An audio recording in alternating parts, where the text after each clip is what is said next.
उत्तल और अवतल दर्पण में क्या क्या अंतर होता है उनको हम स्टार्ट करते हैं।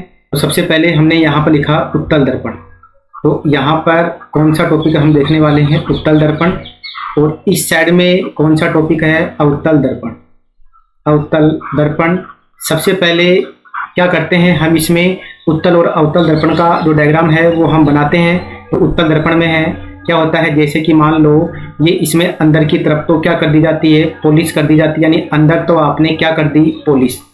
अंदर तो आपने पॉलिश कर दी। और बाहर वाली जो सतह है ये किसका काम कर रही है, ये वाली सतह परावर्तक जो सतह है उसका काम करती है। अब देखिए यहाँ पर यदि हम ऐसे ही अवतल का डायग्राम बनाएं तो क्या होता है कि इसमें इस तरीके से थोड़ा लंबा बना लीजिएगा कि इसमें जो बाहर वाली सतह है उसके ऊपर तो की जाती है पॉलिश, यानी इस सतह के ऊपर तो की जाती है पॉलिश। और जो अंदर वाली सतह है वो क्या करती है, परावर्तक का काम करती है। यानी जो परावर्तन होता है वो इस वाली सतह से होता है। अब देखिए इसमें क्या होता है, जो जैसे मान लो हमने वस्तु को यहाँ पर रखा, उत्तल दर्पण में जब हम वस्तु को यहाँ पर रखते हैं तो हमारे को प्रतिबिंब इधर मिलते हैं। जैसे ये इसका एफ है और ये इसमें तो क्या होता है, जो प्रतिबिंब जो बनता है उत्तल दर्पण में, इस तरफ हमने वस्तु रखी तो इसका प्रतिबिंब किधर बनता है, ऐसे ऊपर की तरफ बनता है। ऐसे ऊपर की तरफ इनमें प्रतिबिंब बनता है। और अवतल दर्पण में ऐसे नीचे की तरफ प्रतिबिंब बनता है। तो सबसे पहले हम यहाँ पर उत्तल दर्पण और अवतल दर्पण की जो परिभाषा है वो हम लिख लेते हैं कि उत्तल दर्पण की क्या परिभाषा होती है। यानी जिसमें उभरी हुई सतह परावर्तक का काम करती है, ऐसा दर्पण जिसमें उभरी हुई सतह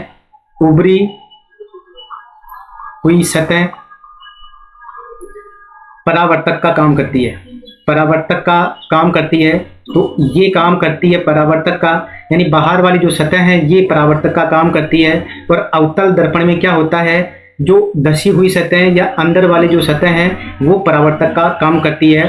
तो इसमें हमने क्या लिखा कि धसी हुई सतह या अंदर वाली सतह, अंदर वाली जो सतह है, अंदर वाली सतह परावर्तक का काम करती है। यहाँ पर हमने सबसे पहले इनकी परिभाषा देख ली कि ऐसा दर्पण जिसमें उभरी हुई सतह, ये उभरी हुई सतह है तो ये किसका काम कर रही है, परावर्तक का काम कर रही है। और यहाँ पर क्या है कि जो अंदर वाली जो सतह है वो किसका काम कर रही है, अंदर वाली सतह परावर्तक का काम कर रही है। तो ये बेसिक डिफरेंस है उत्तल और अवतल दर्पण में। अब हम देखते हैं कि इनके द्वारा जो प्रतिबिंब बनता है वो कैसा बनता है। देखिए फ्रेंड, उत्तल दर्पण में जो प्रतिबिंब बनता है वो ऐसे जो मुख्य अक्ष है उसके ऊपर की ओर बनता है। और जो मुख्य अक्ष के ऊपर की ओर जो प्रतिबिंब बनता है वो सीधा बनता है और आभासी बनता है।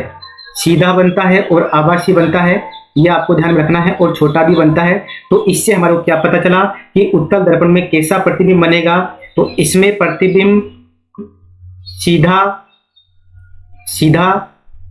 आभासी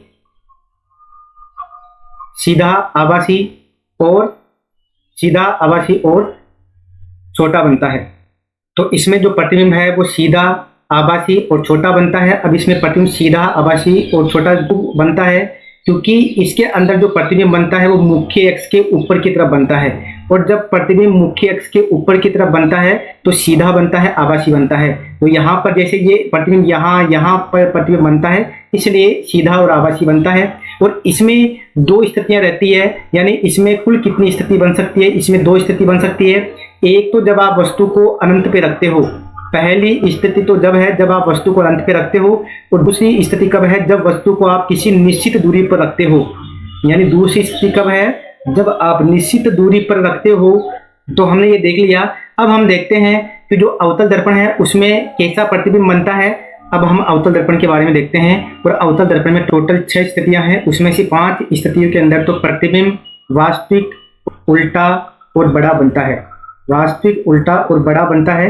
यानी 5-6 केस है, उसमें से 5 में तो प्रतिबिंब वास्तविक, उल्टा और बड़ा बनता है। और जो छठे नंबर का केस है, उस छठे नंबर के केस में जो प्रतिबिंब है वो कैसा बनता है, इसमें प्रतिबिंब सीधा, आभासी और बड़ा बनता है। सीधा बनता है, बड़ा बनता है और आभासी बनता है। और मैं आपको बता भी दूं, एक स्पेशल केस है उत्तल दर्पण में, केवल यही एक केस है जिसमें प्रतिबिंब सीधा और आभासी बनता है। बाकी और जो 5 केस है उसमें वास्तविक उल्टा और बड़ा बनता है। उस छठे नंबर के केस में हम वस्तु को कहाँ पर रखते हैं? उसमें हम वस्तु को रखते हैं ध्रुव व मुख्य फोकस के मध्य, तो प्रतिबिंब वहां पर सीधा और आभासी और बड़ा बनता है। तो इस तरह से हमने देखा। अब आप इनको लिखिए, फिर हम आगे देखते हैं। अभी तक हमने 2 अंतर तो देख लिए, अब हम आगे वाले अंतर देखते हैं। तो क्या अंतर है? इधर तो हम लिखते हैं उत्तल दर्पण और इधर हम लिखते हैं अवतल दर्पण। अब हम इनमें देखते हैं कि क्या क्या अंतर है। तो तीसरा अंतर ये कहता है कि जो उत्तल दर्पण है वो क्या करता है? प्रकाश की किरणों को फैलाता है। उत्तल दर्पण प्रकाश की किरणों को फैलाता है, प्रकाश की किरणों को फैलाता है। और जो फैलाता है उसे हम अपसारित करना भी कहते हैं। क्या कहते हैं? अपसारित करना, अपसारित करना। और या फिर आप इस दर्पण को अपसारित दर्पण भी कह सकते हैं। और जो अवतल दर्पण है वो क्या करता है? अवतल दर्पण प्रकाश की किरणों को, अवतल दर्पण प्रकाश की किरणों को, अवतल दर्पण प्रकाश की किरणों को, प्रकाश की किरणों को केंद्रित करता है, प्रकाश की किरणों को केंद्रित करता है, केंद्रित करता है।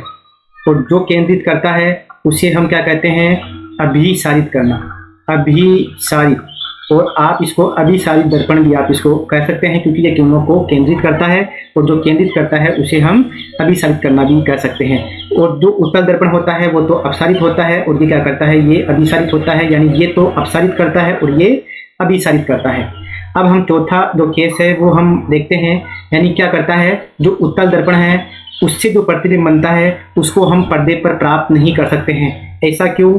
क्योंकि इसमें जो प्रतिबिंब है वो सीधा बनता है और आभासी बनता है। और जब प्रतिबिंब सीधा और आभासी बनता है तो उसको हम पर्दे पर प्राप्त नहीं कर सकते हैं। यानी क्या लिखेंगे कि इसके प्रतिबिंब को हम पर्दे पर प्राप्त नहीं कर सकते हैं। इसके प्रतिबिंब को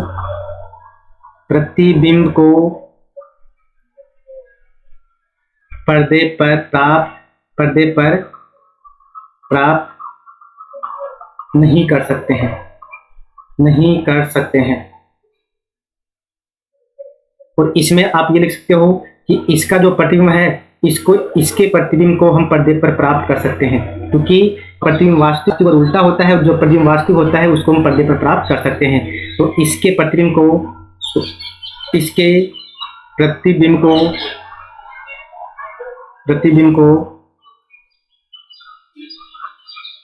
पर्दे पर प्राप्त कर सकते हैं।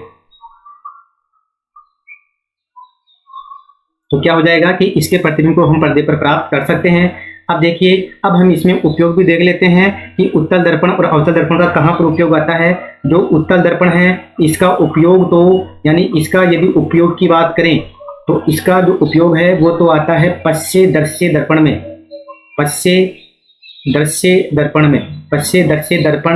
दर्पण के अंदर आता है। तो इसका मतलब आप, यानी गाड़ी में जो साइड वाला जो दर्पण होता है वो वाला यही दर्पण होता है। और इसको आप यदि समझे नहीं तो आप इसको साइड मिरर के नाम से आप इसको जानते हो। साइड मिरर बहुत ही बड़े एरिया को कवर कर लेता है, यानी बहुत दूरी तक हमारे को दिखाई देता है, यानी बहुत बड़े क्षेत्र को कवर करता है। क्या करता है? बहुत बड़े क्षेत्र को कवर करता है, बहुत बड़े क्षेत्र को कवर करता है, बहुत बड़े क्षेत्र को कवर करता है। अब हम देखते हैं अवतल दर्पण के क्या क्या उपयोग हैं। अवतल दर्पण का यदि हम उपयोग देखने जाएं तो पहला तो उपयोग कौन करता है? दांतों का डॉक्टर। दांतों का जो डॉक्टर होता है वो इसका प्रयोग करता है, क्योंकि अवतल दर्पण प्रकाश की किरणों को केंद्रित करता है। और जब केंद्रित करता है तो प्रतिबिंब बड़ा बनता है। और इसका मतलब ये हुआ कि वो दांतों को बड़ा देखने के लिए उसका यूज लेता है।